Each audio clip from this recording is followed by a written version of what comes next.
Hello. Let me check.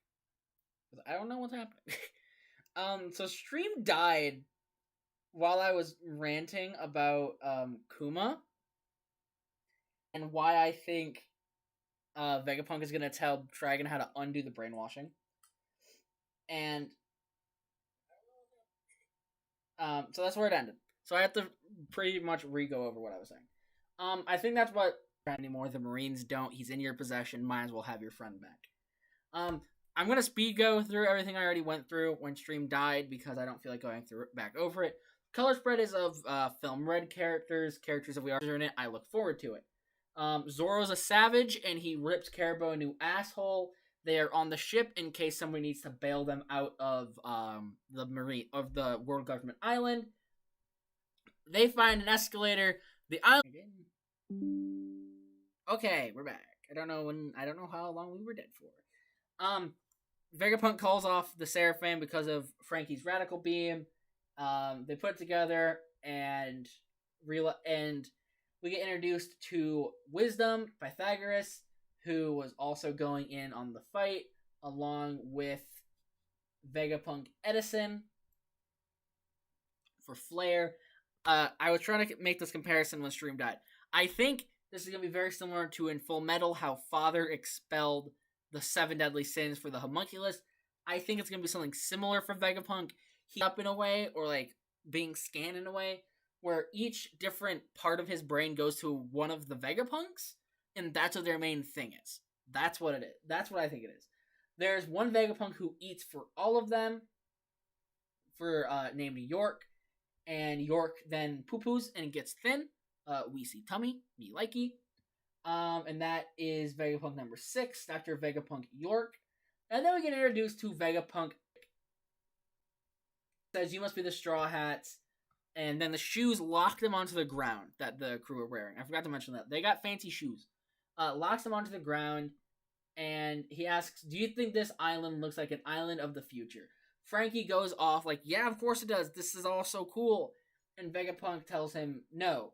It's actually quite the contrary. This is an island of the past.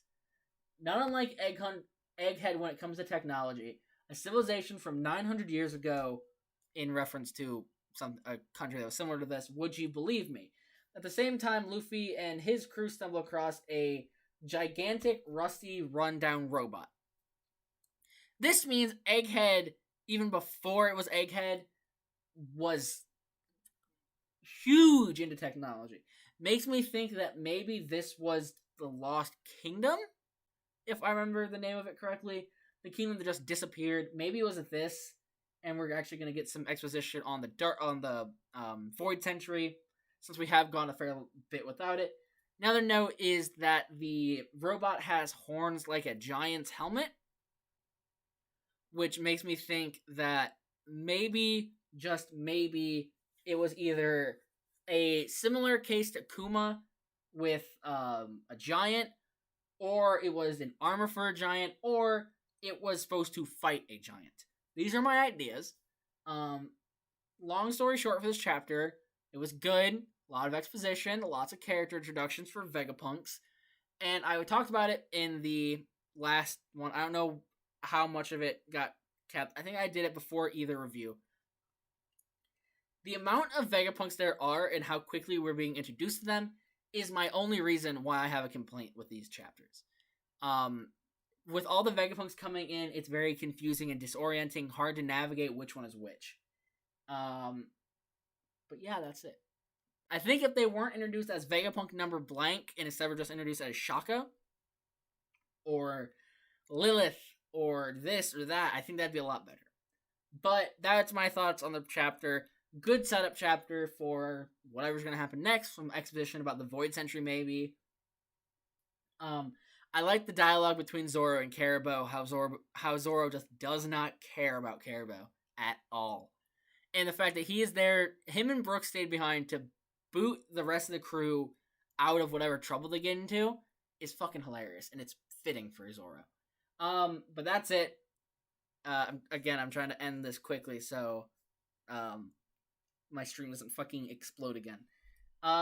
Good chapters, nice solid foundation for something to work off of. and I hope that this arc is as good as I want it to be. I want this to be a solid arc to set up the next saga or the final saga.